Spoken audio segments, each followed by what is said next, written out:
Good afternoon to all the beautiful learners out there. This is Shantini here. Welcome to my channel, Explore Biology. By the name itself, few people can think what we are going to learn about in this channel. So, without wasting time, let's get started. Okay, so the topic is human circulation. First of all, before starting the topic, let us know about the simple terms arteries and veins. We are familiar with this word in from our previous classes. We know these things, okay? Arteries and veins. Arteries carry oxygenated blood, veins carry deoxygenated blood. अभी ये यहाँ तक तो ठीक है, लेकिन हम जब हार्ट का डायग्राम करेंगे ना तो वहाँ पे देखोगे कि पल्मोनरी आर्टरी, पल्मोनरी वेन, ये सब क्या है भाई, ये क्या दिया हुआ है, क्या करता है। तो चलो सबसे पहले हम लोग को ये देखते हैं कि ये आर्टरीज और वेन तो हम लोग को पता चल गया, ऑक्सीजनेटेड और डीऑक्सीजनेटेड। पल्मोनरी आर्टरी क्या है? पल्मोनरी आर्टरी और पल्मोनरी वेन, यहाँ ये जब भी हार्ट का डायग्राम हम ड्राइंग करेंगे ना तब भी हम लोग का ये दिया हुआ रहता है, पल्मोनरी आर्टरी और pulmonary vein. Just the opposite, okay, just the works are just the opposite. और पल्मोनरी वेन क्या होगा? आर्टरीज क्या करता है? Oxygenated blood. सो ऑक्सीजनेटेड का ऑपोजिट क्या है? डीऑक्सीजनेटेड। वही करता है pulmonary artery, it will carry deoxygenated blood, okay. और पल्मोनरी वेन क्या करेगा? पल्मोनरी वेन क्या करेगा? वेन क्या करेगा? डीऑक्सीजनेटेड। तो उसका ऑपोजिट क्या होगा? ऑक्सीजनेटेड। वही कैरी करेगा पल्मोनरी वेन, ओके। सो ये दो चीज था जो हम लोग को जानना था पहले, ताकि हम लोग को समझने में हम इजी हो पाए। अब देखो यहाँ पे ये सुपीरियर वेना कवा दिया हुआ है, इंफीरियर वेना कवा दिया है, और मैंने कोई भी लेवलिंग नहीं किया है ताकि हम लोग, मैं डिस्कस करते समय आप लोगों को ये करते लिखते जाऊंगी और आप लोग को ज्यादा इजीली समझ में आएगा। समझ में आया? ये देखो सुपीरियर वेना कवा और इंफीरियर वेना कवा। वेना कवा क्या मतलब क्या है? वेना कवा है द सुपीरियर वेन, ओके। और यहाँ पे आयोटा भी एक जगह में है, इसका मतलब है सुपीरियर आर्टरी। सो हमारे शरीर से सारा डीऑक्सीजनेटेड ब्लड कौन कैरी करेगा? वेन्स कैरी करेगा। कैरी करके वो क्या करेगा ना, उसको एक जगह पे इकट्ठा होना पड़ेगा, ओके। इसके बाद वो हार्ट में आ सकता है। तो वो इकट्ठा कहाँ होगा? यहाँ पे, वेना कवा में होगा। यहाँ पे भी प्रॉब्लम है भाई, यहाँ पे भी पूरे शरीर का एक जगह पे इकट्ठा नहीं होगा। सिर से लेके हिप तक जो डीऑक्सीजनेटेड ब्लड है वो कहाँ जाएगा? वो सुपीरियर वेना कवा जाएगा, ओके। सुपीरियर वेना कवा में वो जाके आएगा। और कमर के नीचे से जो सारा डीऑक्सीजनेटेड ब्लड है वो कहाँ आएगा? इंफीरियर वेना कवा उसको लेके जाएगा। समझ में आया? समझ में आया? और याद रखने का तरीका है, सुपीरियर मतलब क्या है? सुपीरियर मतलब, सुपीरियर हम लोग का brain is a superior our brain, so we can easily relate that one, that superior vena cava मतलब सिर से कमर वाला हिस्सा, ओके। और इंफीरियर मतलब जो बाकी जो गैर गुजरा हिस्सा है वो वाला क्या करेगा? वे सारा जो डीऑक्सीजनेटेड ब्लड है वो लाके यहाँ पे देगा। इसके बाद सारा ब्लड यहाँ पे आएगा, राइट आर्ट्रियम में आएगा। ऑरिकल बोलो, आर्ट्रियम बोलो, दोनों ही एक है। इसके बाद यहाँ पे मसल से बना हुआ है ना, it will contract and it will contract. और यहाँ पे क्या पता है? 1 2 3, यहाँ पे एक बल्ब है, BULB बल्ब नहीं, VALB बल्ब, ठीक है। ये वाला बल्ब है। इसका काम क्या है? इसका काम ये है कि एक बार जब ब्लड यहाँ पे आ जाए, एक सेप्टम से दूसरे सेप्टम में एक बार जब ब्लड आ जाए तो क्या करे? ब्लड ऊपर फिर से ना जा पाए, इसके जगह को वहां पे वही रहे, ठीक है। ये इसका काम है। अब देखो, it prevent the back flow of the blood. अब देखो यहाँ पे तो आ गया ब्लड, डीऑक्सीजनेटेड ब्लड आ गया, ये कंट्रैक्ट किया। ये जब कंट्रैक्ट करेगा, यहाँ पे जो ब्लड है, बल्ब है, इसका नाम है ट्राइकस्पिड बल्ब। ट्राइकस्पिड, ट्राई मतलब 3 और कस्पिड मतलब लेयर, 3 लेयर से बना होता है ये वाला, ठीक है। सो ये खुल जाएगा। खुलने के बाद सारा जो ब्लड है वो आ गया राइट वेंट्रिकल में।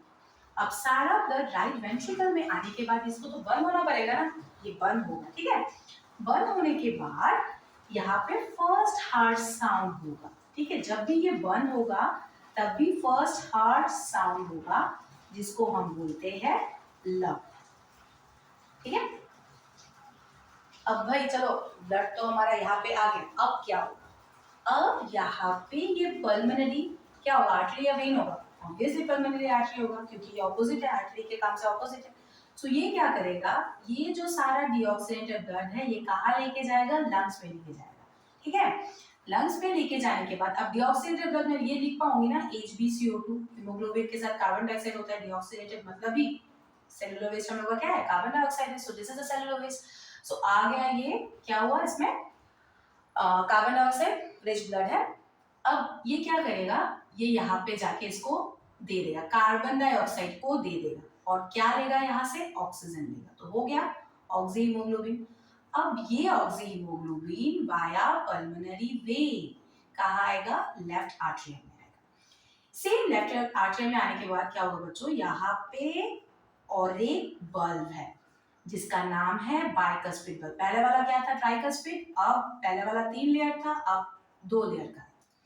अब ये जब बंद होगा ना, सारा ब्लड आ गया, ये बंद होगा, सारा ब्लड आने के बाद जब बंद होगा तब सेकंड हार्ट साउंड होगा जिसको हम बोलते हैं डब। दिखाते हैं ना बॉलीवुड में, जब एकदम सस्पेंस सीन होता है तब धब धब धब धब, वही वाला है डब, ठीक है। तो आ गया सब लेफ्ट वेंट्रिकल में। आने के बाद यहाँ पे आयोटा रहता है, कनेक्टेड रहता है, ये वाला देखना, आयोटा द लार्जेस्ट आर्टरी। यहाँ पे क्या होगा, यहाँ से ब्लड पूरे शरीर में via arteries, it will be divided into fine arteries, okay, it will be divided into fine arteries, क्योंकि मोटा वाला हिस्सा तो हर जगह जा नहीं पाएगा हमारे बॉडी का, तो इसको फाइन पार्टिकल्स में डिवाइड करना ही पड़ेगा। करने के बाद पूरे शरीर में वो ऑक्सीजनेटेड ब्लड को सर्कुलेट कर देगा। अब कुछ पॉइंट है, देखो हम लोग का बल्ब का काम क्या है। बल्ब का काम यही है, it prevent the back flow, it prevent the mixing of the blood. एक तो भाई दोनों ब्लड को मिक्स करने नहीं देता है, ठीक है। अब आप लोगों को पता है हम लोग का हार्ट का साइज कितना बड़ा है। सब पहले एक एक्टिविटी करते, चलो हाथ अपना खोलो, मुट्ठी बंद करो, यही है आप लोगों का हार्ट का साइज, ठीक है। छोटू सा बच्चा का जो हाथ का साइज होगा ना मुट्ठी बंद करने के बाद, उतना ही उसका हार्ट है। मेरे एक स्टूडेंट ने मुझे पूछा था, मैं खाली ग्रेट खाली, उनका क्या हार्ट इतना बड़ा है, क्योंकि उनका मुट्ठी तो बहुत बड़ा होगा। जी हाँ, उनका मुट्ठी जितना बड़ा है उतना बड़ा ही उनका हार्ट होगा, ठीक है। अब देखो, हमेशा जब हार्ट हम लोग ड्राइंग करते हैं ना, तब आप लोगों को देखना left side of the heart क्या रहता है, थोड़ा मसल ज्यादा देते हैं। क्यों ज्यादा देते हैं मसल, कभी भी हम लोग किसी भी बिना कारण के तो कोई ऐसा नहीं होगा, कोई कारण होगा। क्या कारण है यहाँ पे, क्योंकि देखो जब हम लोग का यहाँ से ये जो सर्कुलेशन है ना, ये राइट आर्टरियम में आया, राइट वेंट्रिकल में गया, इसके बाद जो ब्लड लंग्स में गया ना, यहाँ पे क्या कर रहा है, लंग्स में जा रहा है। तो मैंने बोला था कि कुछ भी चीज अगर पल्मोनरी, मतलब कुछ भी चीज अगर लंग से रिलेटेड है उसको क्या बोलते हैं हम लोग, पल्मोनरी। सो इस सर्कुलेशन को हम लोग बोलेंगे पल्मोनरी सर्कुलेशन, ठीक है। जब राइट डीऑक्सीनेटेड ब्लड जब पूरे शरीर से by superior vena cava and inferior vena cava, it comes in the right atrium, then led to the opening of the tricuspid valve, and this let all the blood will come in the right ventricle, led to the closure of this valve, and all the blood via the pulmonary artery will come in the lungs. Here it will get oxygenated. ये जो circulation यहाँ से आने के बाद यहाँ तक, इसको बोलेंगे हम पल्मोनरी सर्कुलेशन, ठीक है। पल्मोनरी क्यों, क्योंकि वो लंग से रिलेटेड है। पल्मोनरी सर्कुलेशन पूरा नहीं लिख रही हूँ मैं, जगह बहुत कम है, थोड़ा ऐसे लिखा है, पल्मोनरी सर्कुलेशन, ओके। अब ऑक्सीजनेटेड हो गया लंग्स में, इसके बाद जो पूरा आएगा ब्लड आएगा ना, यहाँ पे आएगा, इस आने के बाद पूरे शरीर में जो आएगा इसको हम बोलेंगे सिस्टमैटिक सर्कुलेशन, ठीक है। After it get oxygenated in the lungs, it will come back in the left atrium via pulmonary vein. Then from the left atrium, it led to the opening of the bicuspid valve, and then all the blood will come here, oxygenated blood will come here, led to the closure of this bicuspid valve, causing the second heart sound that is known as the dub. आ गया भाई, अभी यहाँ से क्या करेगा, iota via arteries पूरे शरीर में हर जगह में जहाँ जहाँ चाहिए, ऑक्सीजन हर जगह चाहिए भाई काम करने के लिए, पूरे शरीर में वो ट्रांसफर कर देगा। तो मैंने पहले क्वेश्चन क्या किया था, क्वेश्चन किया था कि ये जो जगह है लेफ्ट साइड वाला है वो मोटू क्यों है, मोटा क्यों है ये वाला, क्योंकि यहाँ पे बहुत प्रेशर लगता है, ठीक है। ये सिस्टमैटिक सर्कुलेशन कर रहा है और पूरे शरीर में देखो, यहाँ तक तो यहाँ तक था, लंग्स तक था, ठीक है, प्रेशर एक मतलब लिमिटेड अमाउंट में, ठीक है, लेकिन ये पूरे शरीर में सर्कुलेट करेगा तो ऑब्वियसली प्रेशर ज्यादा चाहिए। इसी वजह से to overcome that pressure, okay, यहाँ पे क्या होता है, ज्यादा मसल डिपोजिटेड रहता है। तो जो जब भी बच्चों आप लोग डायग्राम बनाओगे, ये बात याद रखना कि लेफ्ट पार्ट वाला है ना, थोड़ा मोटा कर देना लेफ्ट पार्ट, ठीक है। एक्यूरेट तो डायग्राम नहीं होगा क्योंकि बहुत थोड़ा बहुत डिफिकल्ट है, लेकिन प्रैक्टिस करने से हो जाएगा डायग्राम। सो ये जो जगह है लेफ्ट वाला साइड है वो थोड़ा मोटू सा दे देना, ठीक है। इसके बाद तो पूरे शरीर में हम लोग का चला गया ब्लड। तो ये हम लोग का सर्कुलेशन था, सिर्फ सर्कुलेशन था, ना कि डबल सर्कुलेशन मैंने बोला है, ना कि कुछ बोला है। डबल सर्कुलेशन मैं नेक्स्ट क्लास में आप लोगों को डबल सर्कुलेशन के बारे में बताऊंगी। तो let us revise at a glance what we have learn. We have learn that पहले हम लोगों ने पढ़ा है कि हम लोग का हार्ट का साइज क्या है, ठीक है। हार्ट कहाँ है, बाएं हिस्से में होता है, रिब केज के अंदर होता है, प्रोटेक्टेड होता है, ठीक है।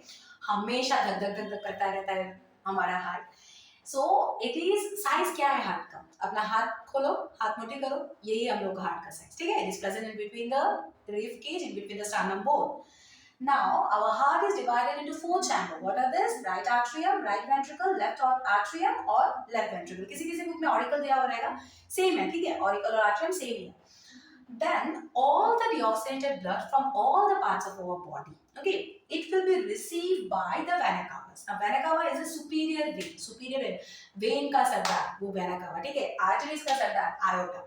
So superior मतलब सिर से कमर तक, from head to hip, what are the deoxygenated blood are there? It will be collected by the veins and it will be drained out here in the superior vena cava.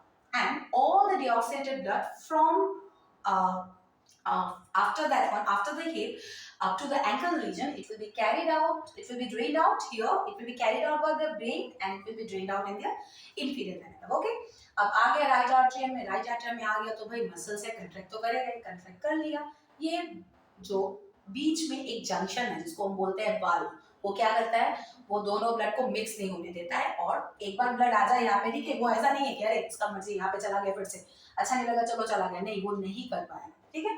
एक बार आ गया वहां पे उसको रहना पड़ेगा, यहाँ से उसको आगे बढ़ जाना पड़ेगा, पीछे नहीं जाना है, पीछे वो नहीं जाएगा. तो इसके बाद वाया पल्मोनरी आर्टरी वो चला गया लंग्स में, लंग्स पे जाने के बाद वहां पे ऑक्सीजनेटेड हो गया कार्बन डाइऑक्साइड. मैंने यहाँ पे इजीली आप लोगों को बता के दिया कि HbCO2 हीमोग्लोबिन है, रेड कलर का ब्लड है, पता है, use price of haemoglobin, okay, iron की वजह से रेड कलर रहता है. तो कार्बन डाइऑक्साइड वहां पे दे दिया, ऑक्सीजन यहाँ से ले लिया, एल्वियोली से लेने के बाद वो ऑक्सीजनेटेड हो गया, ऑक्सीहीमोग्लोबिन हो गया, HbO2 हो गया. Via pulmonary vein it will come in the left artery, left artery में ऑक्सीजनेटेड ब्लड आ गया. अब भी क्या है, जब लेफ्ट आर्टरी में आएगा तो कंट्रैक्ट करेगा ना, तो यहाँ पे भी एक बल्ब है, ठीक है, यहाँ पे भी एक बल्ब है. ये अरे भाई ब्लड आ गया तो ये ओपन ऑब्वियसली होगा, कोई गेट कोई बाहर आता है हम लोग का तो गेट क्या कहते हैं, खुलता है ना, तो ये गेट की तरह ही खुलेगा गेट. जब खुल गया तो ब्लड आ गया लेफ्ट वेंट्रिकल में, खुलने के बाद तो बंद होना पड़ेगा, नहीं तो इंसान के साथ बकरी बैल बकरी सब अंदर आ जाएंगे. तो वही है, ताकि और भी ब्लड और कुछ ना आ पाए उसको बंद करना पड़ेगा, ठीक है. तो ये बंद हो गया, बंद होने के बाद ही सेकंड हार्ट साउंड होगा जिसका नाम है डब. वही हम लोग को दिखाते हैं ना एकदम सस्पेंस फिल्म में जब सस्पेंस दिखाते हैं डब डब डब डब, वही है. इसके बाद लेफ्ट वेंट्रिकल से वाया आयोटा वो पूरे शरीर में with help of the arteries it will be circulated, okay. और क्या पढ़ा हम लोगों ने कि ये जो लेफ्ट वाला पार्ट है वो थोड़ा मोटू सा रहता है. क्यों मोटू सा रहता है, क्योंकि बहुत सारा प्रेशर है.